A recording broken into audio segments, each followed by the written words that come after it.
we have Pear and the Dala Horse. This is a classic. Not sure if you've heard of it though. It's a Swedish story. It's a pretty little horsey. Yeah, it's a Dala horse. They come from Sweden. I want a Dala horse. Oh, you can get them. They're wooden horses. They're painted. And this is fiction. It's based on Swedish folklore. Okay. Once, many years ago, in the province of Dalarna, a farmer died, leaving all he owned to his 3 sons. To the eldest, Niles, he willed his farm, the workhorse, and the plow. To his second, Eric, he left his fine riding horse. To his third son, Per, who was hardly more than a boy, he received a small wooden horse, handsomely carved and painted, which some said he had been given to his father by a spirit of the forest, a Sugarsnara. No idea. That's okay. We learn a lot when we read books from different cultures. Each was pleased with his portion, but Niles and Eric scoffed at Per. What good is a little wooden horse for working a farm? It's enough that it's beautiful, answered Per, and besides, it may be useful someday. One Sunday morning, when the 3 arrived at church, they found the congregation in an uproar and the parson wringing his hands. The trolls have stolen the golden communion cup from my house, he cried. I should have never taken it from church for cleaning. It would have been safe here on holy ground. 10 pieces of gold to the one who returns it, shouted the merchant Gustav from over the din. At night, Per dreamed that his wooden horse was standing on his pillow. Take me to the trolls, it whispered in Per's ear. I know how to get the cup back. The next morning, Per told of his dream, but Niles, is that Niles or Nils? Nils, I don't know, announced he had already had a plan for retrieving the golden cup. After breakfast, he hitched the workhorse to the plow and started digging long furrows from the churchyard across many fields and through the woods until he reached the foot of the Trolls' Mountain. After 2 days of plowing the way, Niles began to make furrows along those he'd already dug. I wonder what he's doing. At sunset on Thursday, the best night of the week to find trolls, Eric and Per walked with him to the church. Here, said Per, take my little horse. Maybe he can help you. Niles laughed. I don't need help from a toy, for I have outwitted the trolls. Just remember, warned Eric, if you drink the trolls' brew, you'll lose your memory and become their slave. Don't worry, said Niles. I won't drink a drop. He bade them farewell and stood across the fields and through the forest. He did not stop until he stood at the side of the Trolls' Mountain. Trolls, he called, I'm thirsty.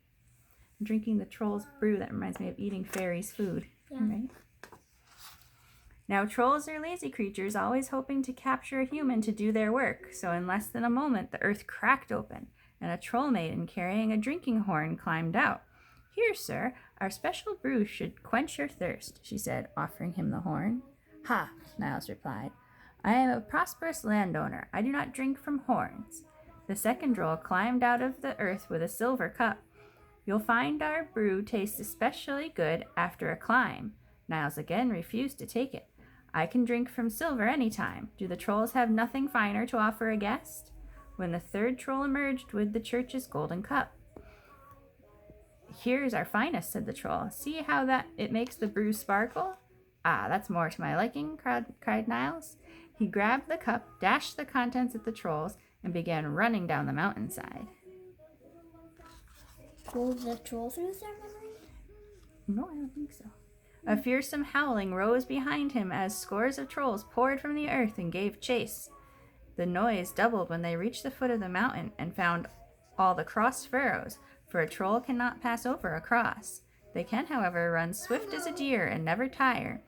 Even though the trolls had run around every cross, Niles was only halfway back to the church when they caught up to him, gave him a terrible beating, and took back the cup. I have noticed something. There's pretty drawings on the side of each page. Yeah. That night, the wooden horse again appeared in Per's dream. Troll magic can work 2 ways. Take me to get the cup. The next Thursday, Eric tried his luck. Take my wooden horse, urged Per. It's a real horse I'll be taking, replied Eric as he mounted his horse and started out, careful not to disturb Niles' furrows. Eric found the same welcome and used the same trick to get the golden cup. This time, however, when he had it in his hands, he leaped astride his horse and galloped down the mountain. The trolls again streamed after him, though the crosses slowed them and Eric's horse was swift. Two of the strongest trolls were nearly alongside as he approached the churchyard. "The tail!" screamed the other trolls. "Grab the beast's tail!" The closest troll did, and just outside the churchyard gate, horse and rider were pulled to the ground. The angry trolls gave them a pounding, and then ran back to their mountain with the cup.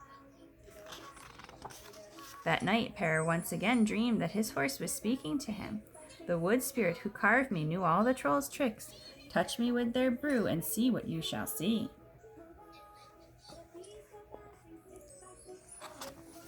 The next Thursday, Per announced that he was going to rescue the cup. "My little horse will help me," he said. "You'll need more than a toy to escape the trolls," warned Eric. "They're bound to be very angry by now." Niles agreed. They'll drag you and your horse down into their caves, and you will need rescuing along with the cup." Nevertheless, that evening, Per slipped his horse into his pocket and walked off along the countryside. When he was halfway up the mountain, he set his horse on the ground and called out, "Trolls, have you anything to offer a thirsty traveler?" A suspicious troll appeared through a crack in the earth and held out a drinking horn. "No, thank you," said Per. "Horns are too common." A second troll offered him a silver cup. He waved it away. "Silver is not to my liking." The trolls did not want to chase the communion cup again. They formed a ring around Per before a troll maiden finally came forward holding the precious gold cup. As soon as it was in his hands, Per poured a few drops of the enchanted brew on the little horse. In an instant it stood as tall as a stallion. Clutching the cup, Per leaped to its back. The horse bounded over the circle of trolls and galloped down the mountain.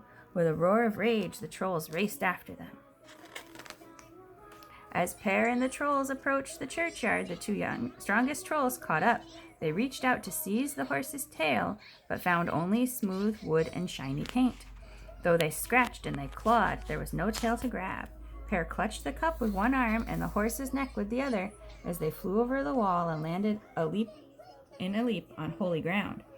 Underworld magic had no power there. The little horse lay on its side, a toy as before, except for several deep scratches along its flanks. With his 10 gold pieces, Per bought a small farm and soon added to it. In the years that followed, he became one of the wealthiest farmers in the province, but his most cherished possession remained a scratched wooden horse, which he proudly left to his youngest son. And that is the whole story. It tells you a little bit more about Dala horses, which are brightly painted toys that come from Sweden. Can you buy me one? I like that. I think we should get one. That sounds great. And this one reminds me of all my Swedish, Norwegian, Scandinavian friends. So, see you guys.